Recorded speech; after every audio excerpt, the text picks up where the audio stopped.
Bismillahirrahmanirrahim. Assalamualaikum warahmatullahi wabarakatuh. Melanjutkan pertemuan kita terdahulu masih mengenai vektor.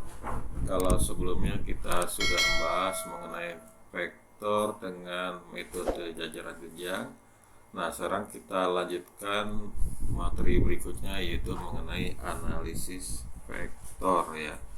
Jadi kita akan analisis vektor ini, nanti kita akan mencoba menguraikan vektor ke dalam komponen vektor, yaitu sumbu X dan komponen vektor sumbu Y. Ini untuk 2 dimensi, sedangkan kalau untuk 3 dimensi kita akan uraikan ke dalam komponen vektor sumbu Z. Jadi ini untuk 3 dimensi. Jadi kalau secara vektor seperti ini X, sini Y, sini Z. Oke. Jadi kalau misalkan kita ambil, katakanlah saya punya koordinat seperti ini koordinat sumbu X, sumbu Y ya, vertikal. Kemudian ada koordinat sumbu X yang horizontal seperti ini ya, kemudian ini X, sini Y. Nah, kemudian ada sebuah vektor, misalkan vektornya ke arah sini, dia membentuk sudut alfa. Nah, maka vektor ini ya kita bisa uraikan ke dalam komponen vektor ya sumbu X. Jadi ini kita operasikan, tarik garis lurus. Nah, ini kita operasikan ke dalam komponen vektor sumbu X ini Vx, dan komponen vektor sumbu Y, tarik garis gini. Nah, ini komponen vektor sumbu Y. Nah, cara mencari nilai Vx dan Vy kita mengikuti aturan daripada trigonometri ya. Jadi kalau misalkan ini ada segitiga siku-siku, nah kemudian ini untuk sudut alfa, karena ini X, ini Y, sini R. Nah, maka nilainya kan kita sudah pahami sebelumnya bahwa nilai sin alfa sama dengan Y per R, cos alfa sama dengan X per R ya, dari segitiga ini ya. Kemudian ada tangen alfa adalah Y per X, seperti ini. Nah, maka kalau dari lihat grafik ini kita bisa tentukan bahwa nilai cos alfa sama dengan yang datar ini per yang miring ya, bagian datar per bagian miring, yaitu atau bagian arah sumbu X dibagi dengan R resultannya ya, atau sumbu X itu dikenal dengan simbol Vx per V, sehingga kita bisa tuliskan, maka resultan vektornya di sini kali silang aja, maka nilai Vx sama dengan V cos alfa. Sedangkan nilai sin alfa, nah sin kan Y per R, ini yang sebelumnya ya. Jadi sebelumnya sudah tuliskan nih sin ini, nah ini Y per R, gini kan. Maka Y nya itulah, kita lihat vektor arah sumbu Y itu Vy, dituliskan, maka nilai Vy per R nya miringnya ya adalah V ya, sehingga kita bisa tuliskan nilai V nya adalah V sin alfa. Oke, sebagai contoh ini saya geser papan tulisnya. Sebagai contoh misalkan gini, misalkan saya punya suatu benda diletakkan pada bidang datar gini ya, ada benda seperti ini ditarik dengan gaya dengan bentuk sudut tertentu ya, misalkan dengan gaya F ke kanan gitu. Nah, F karena F nya itu 100 Newton. Nah, ini misalkan untuk sudut, karena sudutnya adalah 37 derajat. Nah, maka ini bisa kita operasikan komponen gayanya ya, kita analis komponen gayanya ke dalam vektor komponen sumbu X dan sumbu Y. Jadi ini kita buat garis tegak lurus dulu dengan ini bidang. Nah, kemudian ditarik garis ini. Nah, berarti ini adalah fx ya. Berarti f cos alfa. Sedangkan kalau komponen vektor sumbu Y, nah ini tarik garis jajar, kita buat tegak lurus dengan bidang datar. Nah, berarti seperti yang sebelumnya, ini adalah f sin alfa, atau ini adalah f y, f sin alfa. Nah, sekarang kalau ditanya nilainya berapa, nah ini tinggal masukin aja ya, dimasukin angkanya, berarti f nya 100 sin ya 37. Sin 37 berapa nih? Oke, cara mencari sin 37 kamu ingat sebelumnya ya, kalau saya punya segitiga gini, ini pasti angkanya segitiga siku ya, ini angkanya 37, ini pas 53, sini angkanya 4, 3, ini pas 5. Nah, kalau sin 37 berarti kan depan per miring ya, berarti kan kalau sin 37 kita bisa tuliskan ya, sin 37 sama dengan 3/5. Sedangkan kalau cos 37 berarti yang datar ya, datar ini per miring ya. Jadi kita bisa tuliskan cos 37 nya adalah 4/5. Oke, berarti kita tinggal tulisan 100 kali 3/5 sama dengan berapa? 60 Newton. Sedangkan untuk fx nya kita juga bisa uraikan menjadi berarti 100 kali cos 37, berarti 100 kali 4/5, jadi berapa? 80 Newton.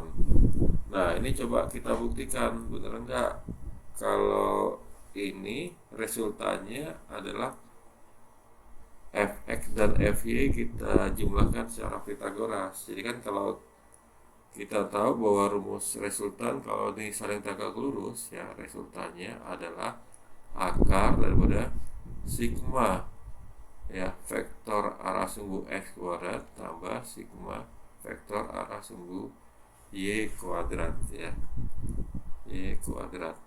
Nah, sekarang kita lihat nih, berarti kan kalau dari grafik diagram ini kan bisa kita lihat bahwa nilai f itu adalah sama dengan akar fx kuadrat tambah fy kuadrat, atau sama dengan akar fx yang mana? Nah, fx nya ini nih, ini fx nya tadi yang 60, fx nya yang 80, fy nya adalah yang 60 ini. Berarti kan kita masukin angkanya 80 kuadrat tambah 60 kuadrat sama dengan 100 Newton. Seperti ini ya, 100 Newton. Oke, sekarang coba kita analis lagi kalau dia gayanya lebih daripada satu gaya. Tadi kan kita analis satu gaya ya, kita analis lagi misalkan gayanya lebih dari satu gaya. Misalkan tadi ini ada tadi bidang datar gini ya, terus ini ada bedanya ya. Nah, benda ini misalkan ditarik dengan gaya untuk sudut tertentu ya, misalkan sudutnya tadi 37 ya, 37, terus sudutnya, terus ini F nya 100 Newton. Nah, kemudian ada gaya berat W, terus ini misalkan lantainya kasar ini ada friksi, misalkan friksinya itu gesekannya sebesar F nya itu sebesar misalkan 50 Newton. Misalkan massa bendanya itu, ini benda ya, ini massanya misalkan 10 kg. Oke, kalau ditanya misalkan tentukan komponen vektor komponen vektor sumbu X dan sumbu Y. Misalnya pertanyaan pertama. Terus yang kedua misalkan tanya berapa resultan vektornya. Oke, resultan vektor gayanya berapa. Oke, langkah pertama ya. Ini bisa caranya dengan menggunakan koordinat kartesius ya, dengan menguraikan komponen vektor atau dengan cara langsung.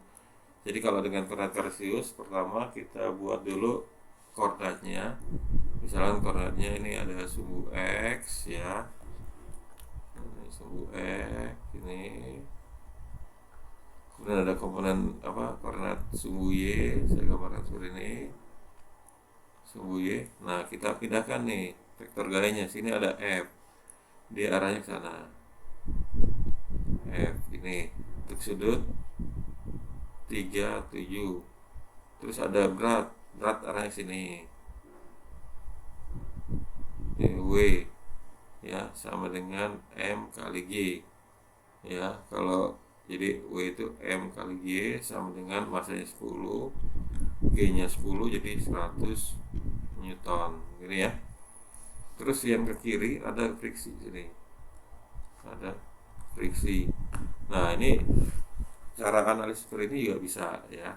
Jadi ini caranya tinggal kamu uraikan ke dalam komponen vektor sumbu X. Nih komponen vektor sumbu X. Jadi kalau sini adalah F ya, berarti ini F cos 37.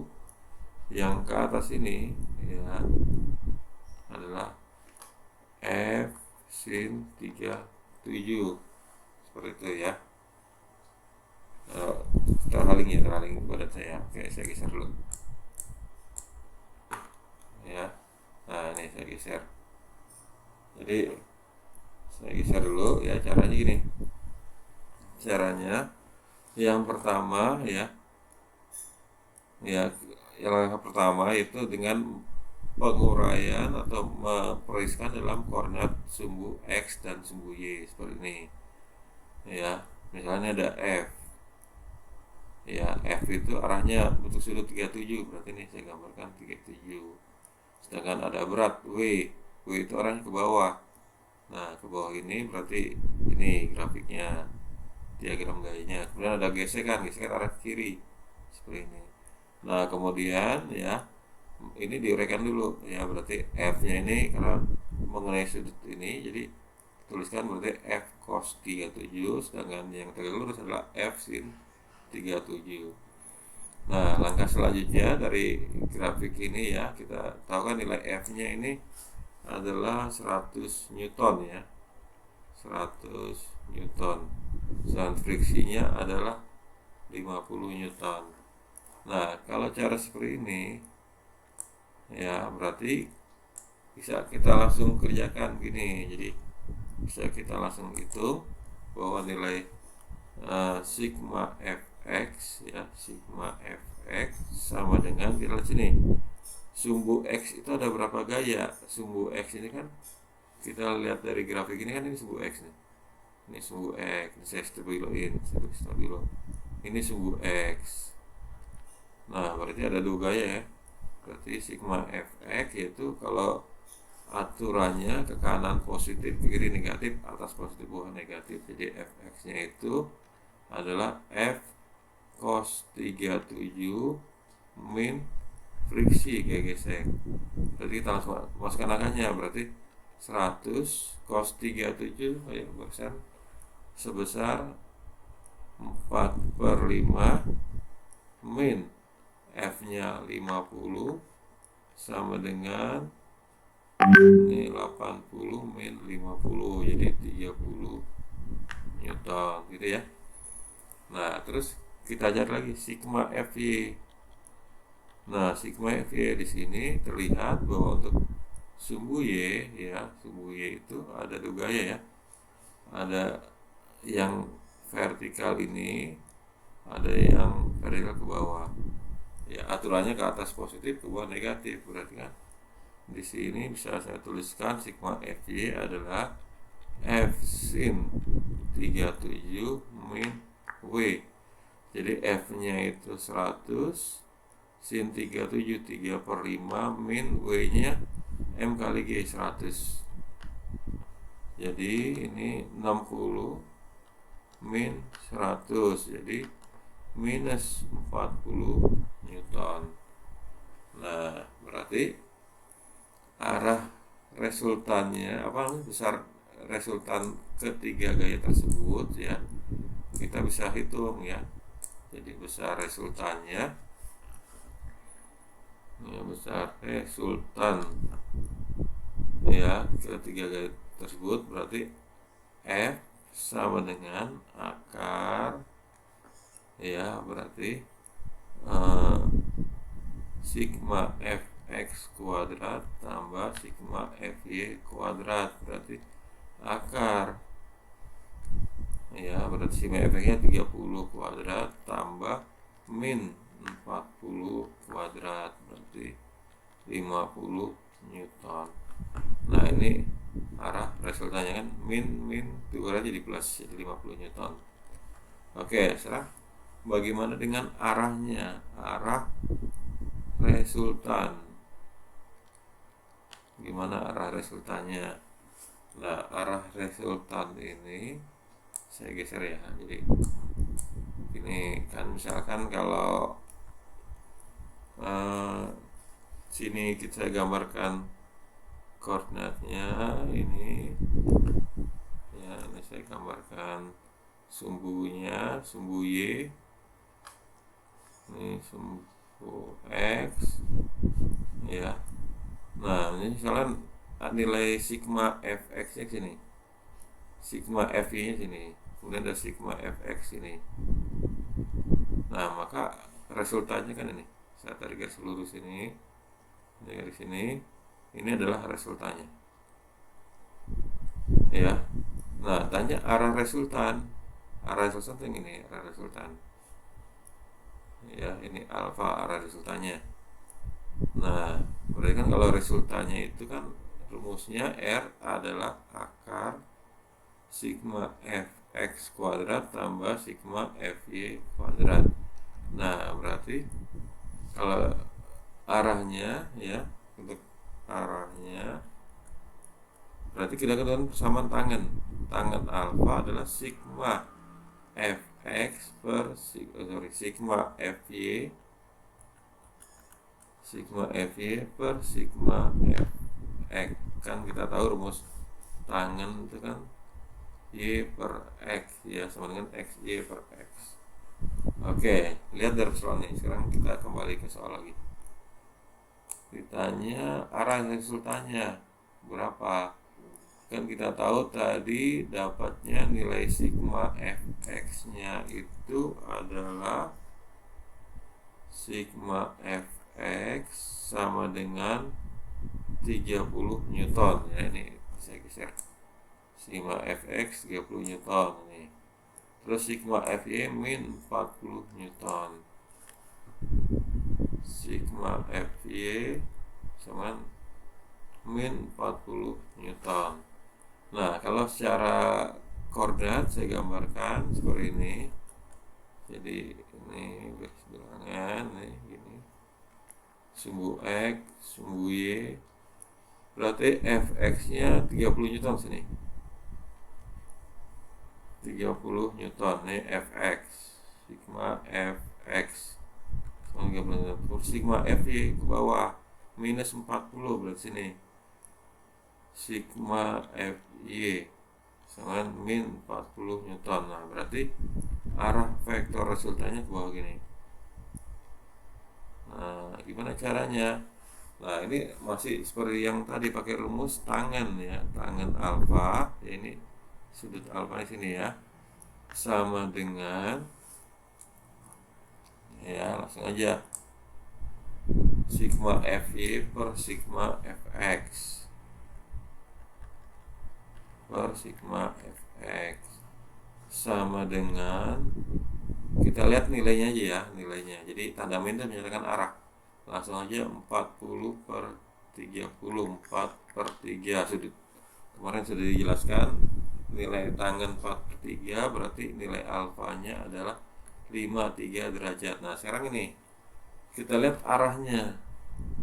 Arahnya kan sesuai dengan aturan, kalau di atas sumbu X ya sudutnya positif, kalau di bawah sumbu X nilainya alfanya negatif, jadi min alfa sini.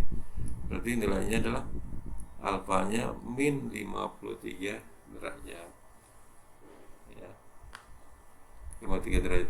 Atau kalau misalkan kita mengikuti arah sumbu X positif, berarti nilai alfanya dihitung dari sumbu X positif ya ke sini. Ini sampai sini ya, berarti nilainya, karena nilainya theta ya, sudut tetanya di sini adalah, kalau kita lihat ini satu lingkaran penuh, inilah 360 min alfa, berarti 360 min 53 derajat, dan seterusnya ya, bisa kalian kerjakan derajat ya. Oke, paham? Oke, sekarang saya kasih contoh soal satu lagi ya. Misalkan saya ambil contoh tadi, mana tadi coret-coretannya ini. Udah banyak ya, padahal baru sebentar. Oke, sudah banyak. Oke, nanti coret-coretannya saya taruh di deskripsi buat kalian belajar. Oke, sekarang kita ambil contoh, misalkan gini. Saya geser lagi, saya besar lagi, misalnya sebelah sini. Kita cari yang kosong. Kita perbesar sampai 100%, saya perbesar. Oke, saya geser lagi. Karena tulisannya besar-besar, jadi biar enak dibacanya. Oke, misalkan saya punya seperti ini. Ini ada 3 tali ya, ini dua tali gini ya.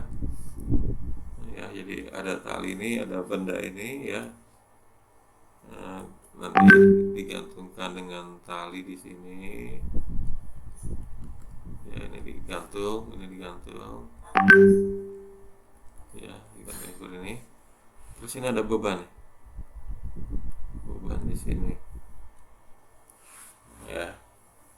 Nah, terus misalkan ini dalam keadaan setimbang itu berarti dia tidak naik, tidak turun ya.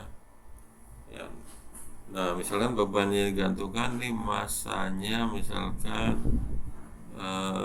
M-nya itu 2 kilo. Misalkan nih sudutnya misalkan angkanya 37, sini angkanya 53 ya, ini 37, 53. Nah sekarang ini misalnya sini tegangan talinya sebelah kiri ada T1, sebelah kanan ada T2 ya, ini T1, T2. Nah sekarang berapa besar nilai T1 dan T2 misalnya dalam keadaan setimbang? Nah setimbang ini berarti kan tidak ada gaya yang tidak terjadi gerak translasi dan rotasi ya, berarti jumlah gaya sama dengan 0 ya. Oke, nah jadi kalau seperti ini pembahasannya ya, kamu pertama harus uraikan dulu komponen gayanya. Jadi kalau ini M berarti kan dia memiliki berat arahnya ke bawah gini, W misalkan M kali G. Nah kemudian T1 ini ke sini ya, ini T1, T2 ke sini. Nah T1 dan T2 ini kamu harus uraikan ke dalam komponen vektor sumbu X ya. Jadi sumbu X yang horizontal ini diuraikan, komponen pindahkan sini. Dan ini misalnya, maka di sini saya tulisan aja T1 cos 37 ya. Kemudian diuraikan komponen vektor sumbu Y sini T1 sin 37 ya. Terus ini T2 nya ya, kita uraikan dulu ya ke dalam komponen sumbu X ya. Sini ini T2 cos 53. Nah, sini T2 nya uraikan lagi sini ya. Sini berarti T2 sin 53. Nah, terus langkah selanjutnya ya, langkah selanjutnya ini saya geser biar lega nulisnya. Nah, langkah selanjutnya kamu cari dulu komponen vektor sumbu X dan sumbu Y. Berarti kan kalau dalam keadaan setimbang ya, artinya dia tidak terjadi gerak retraksi dan rotasi, artinya sigma F nya sama dengan 0. Jadi sigma Fx sama dengan 0, sigma Fy sama dengan 0. Berarti dalam keadaan seimbang. Nah, berarti di sini kita lihat sumbu X. Nah, sumbu X ini ada berapa gaya? Dari grafik ini kan berarti sumbu X ini ada 2 ya, dari diagram ini. Ada yang kanan dan ada yang kiri.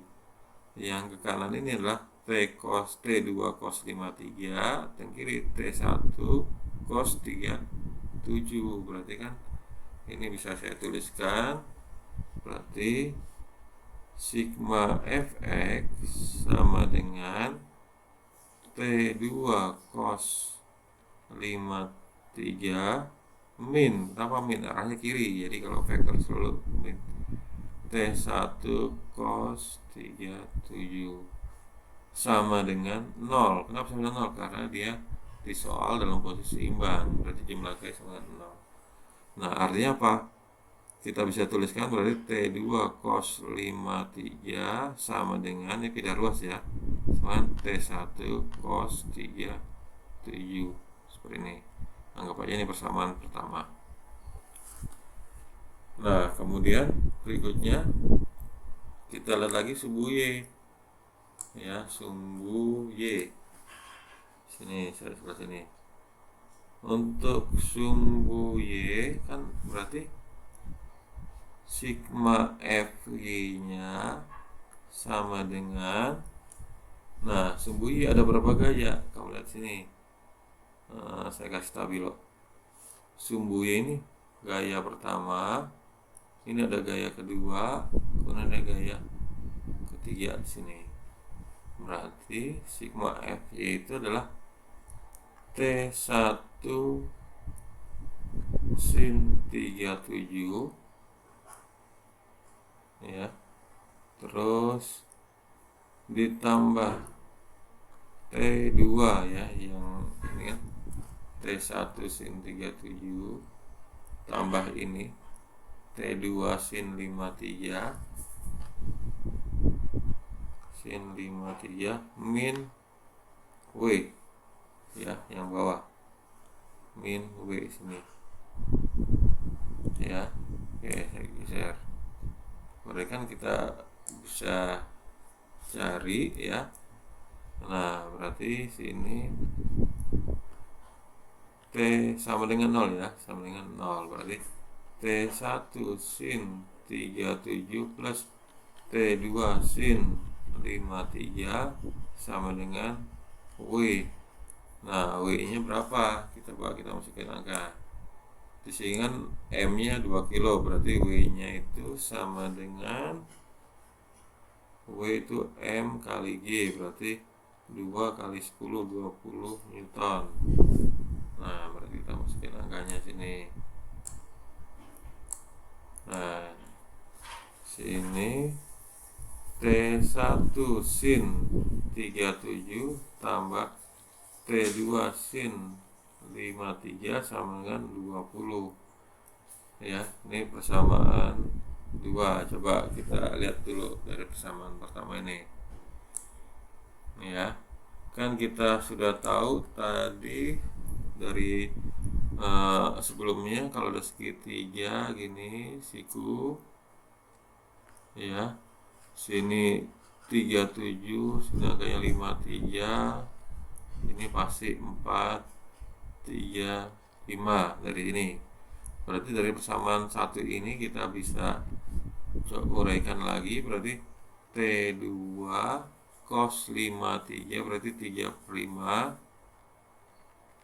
sama dengan T1 cos 37 berarti 4/5. Berarti persamaannya kan kita bisa tuliskan 5 nya coret, berarti T2 sama dengan 4/3 T1. Oke. Nah, ini kita lihat persamaan 2. Persamaan 2 di sini, ya, ini terhaling badan saya. Ya, saya geser. Persamaan 2 di sini adalah T1 sin 37 berarti yang ini T1 sin 37, kita lihat segitiga yang atas ini. Kalau sin 37 kan berarti 3/5. Ya. Ya, berarti kali 3/5 ditambah, nah saya geser lagi, kali dengan saya T2 sin 53 berarti T2 sin 53 berarti sini T2 sin 53, lihat dari ini, kalau sin kan depan per miring ya, seberangnya per miring, ini 4/5 ya, 4/5 sama dengan 20. Nah, T2 yang sini kita substitusi ya, T2 yang di persamaan 1 substitusi ke persamaan 2. Jadi caranya ini 3/5 T1 tambah ini 4/5 T2, T2 nya ganti ini ya, T2 ini 4/3 T1 sama dengan 20 ya. Nah, nanti kalau bisa teruskan 3/5 T1 tambah 16/15 T1 ya sama dengan 20, nanti ketemu T1 nya sekian Newton, bisa gitu. Nah, T2 nya berapa? T2 nya kembali ke persamaan ini, jadi T2 nya 4/3 T1, jadi 4/3 T1 nya dari sini nih, dari bawah ini dimasukkan ya, 4/3 T1. Nah, T1 nya diambil dari sini, dari sini masukin sini ya, jadi kita bisa ketemu angkanya ya, paham ya. Oke, sekarang saya lanjut lagi ke soal berikutnya. Misalkan gini,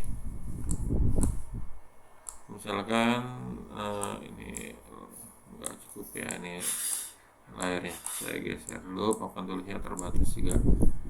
Nah, saya geser juga sini. Misalkan saya punya bidang miring, misalkan ini ada bidang miring. Satu soal lagi, saya ada bidang miring ya, ini bidang datarnya seperti ini. Nah, untuk sudutkanlah sudutnya 30 derajat misalkan. Terus ada benda ya, misalkan masanya M nya itu misalkan 2 kilo ya. Nah, sekarang kalau kita diminta untuk menguraikan ya komponen gaya sejajar bidang miring dan uraikan komponen gaya sejajar bidang miring dan tegak lurus ya, tegak lurus bidang miring. Nah ini gimana? Nah kalau seperti ini ya ngomongin gaya berat ya, misalnya ditanya spesifikasi gaya, ngomongin gaya berat ya, sejajar bidang miring dan tegak lurus bidang miring. Nah caranya ya, pertama kita lihat ya, buat diagram arah berat. Arah berat benda itu dia arahnya ke bawah ya, selalu menuju pusat bumi. W sama dengan M kali G. Jadi kalau angkanya 2 Newton berarti W sama dengan 2 kali 10, 20 Newton. Nah kemudian berat ini ya kita uraikan ke dalam bidang yang sejajar dengan bidang miring dan tegak lurus bidang miring. Jadi kalau sini saya uraikan sejajar bidang miring ini, komponen sejajar bidang miring, tegak lurus bidang miring ini ya. Nah kita operasikan ya, jadi tarik garis tegak lurus, tarik garis tegak lurus. Nah ini kan bisa ketemu nilainya nih. Nah berarti ketemu nilainya. Di sini adalah ya apa, sini adalah apa, kamu cari. Nah sini kalau sudutnya sini 30, berarti 30 yang mana? Yang ini 30 derajat. Nah 30 derajat, berarti kan sini adalah W cos 30, sini W sin 30. Oke, ada pertanyaan nih di chat nih. Kenapa kalau di sini angkanya 30, di sini 30? Nah, oke, jadi gini caranya. Ya, makasih sudah bertanya. Jadi di sini misalnya saya punya bidang datar, terus saya punya bidang miring seperti ini. Ini untuk sudut alfa misalkan. Ya. Untuk sudut alfa, nah sudutnya ini kalau kemudian saya buat dulu tegak lurus, ini bidang miring ya, kita buat garis tegak lurus bidang miring gini ya. Ini kan kita tahu sudutnya kalau ini ke sini karena tegak lurus dia 90 derajat. Nah ini berarti 90 min alfa ya. Nah terus kita buat lagi garis tegak lurus bidang datar. Misalkan ini sudutnya X ya, kita nggak tahu sudut X. Nah kita lihat sini, kalau tegak lurus berarti ini sini adalah 90 derajat. Nah ini kan secara trigonometri bisa diuraikan buat nilai 90 min alfa tambah X sama dengan 90 nya habis, min alfa tambah X sama dengan 90, berarti alfa X nya sama dengan alfa ya. Jadi sudut sini dengan, jadi kita bisa lihat di sini bahwa sudut yang X di sini dengan sudut yang bidang miring sini sama ya. Jadi kalau sudut 30 di bidang miring ini ya akan sama sudut yang seperti ini. Maka kita bisa menghitung komponen vektor berat yang sejajar sumbu utama dan tegak lurus sumbu utama. Oke, kita bisa lihat sini, berarti kalau yang sejajar bidang miring ya, kita bisa lihat sini yang sejajar bidang miring ya, kita bisa tentukan sejajar bidang miring berarti nilainya katakanlah misalkan nih, kita ambil aja simbolnya adalah yang sini, misalkan fx ya, atau wx, yang ke bawah ini saya simbolkan wy. Nah berarti wx sama dengan w sin 30, berarti W nya tadi 20, sin 30 setengah, jadi 10 Newton. Sedangkan yang tegak lurus bidang miring, ya, tegak lurus bidang miring, tegak lurus bidang miring, ya, berarti yang kalau lihat gambar ini berarti yang ini ya, yaitu WY. Nah, WY adalah W cos 30, ya. Jadi sini WY nya kejauhan, bisa gesernya, berarti di sini WY sama W cos 30, W nya 20 kali setengah akar 3, jadi 10 akar 3 Newton. Oke, demikian tadi pelajaran kita kali ini, semoga bermanfaat. Terima kasih. Assalamualaikum warahmatullahi wabarakatuh.